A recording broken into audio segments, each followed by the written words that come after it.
about how can you create your group on your Clapper app. We're going to figure out the solution or know how you can do that in your app.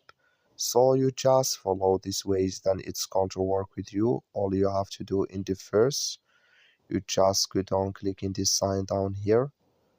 When you just click on it, it's going to take you to your profile. It's going to show for you like this here. Then all you have to do next, you just click here on create group here. It's going to show for you like this. When you just click here on create group, you add here group name, then here description, and here can you add photo profile here. Here if you want to add group free or not, can you select here. So or can you select your price for group and you click on save. So then when you click here on create, then it's going to create with you. So thank you for watching. Don't forget to support us by liking